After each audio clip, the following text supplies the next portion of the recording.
I'm standing inside of the rotunda of the Russell Senate office building, and I'm here today with the National Black Women's Reproductive Justice Agenda. This is an agenda that has been introduced in the previous 2 congressional sessions, and this is now the 3rd. And this is being introduced to address the health inequities among Black women and girls.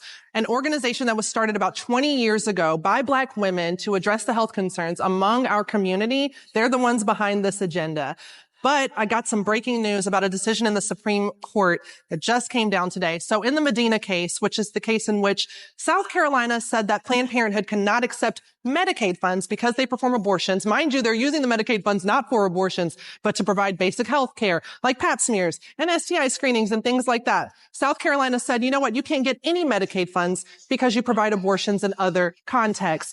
And the Supreme Court unfortunately ruled today in a 6-3 decision with the conservative justices ruling against Planned Parenthood and upholding the South Carolina restriction. They said that there is no individual right conferred by the Medicaid statute that allows Planned Parenthood to sue under Section 1983, which is the federal statute that allows you to sue when there's a civil rights violation or a violation of your individually conferred rights, either through the Constitution or through federal legislation, so like statutes passed in Congress.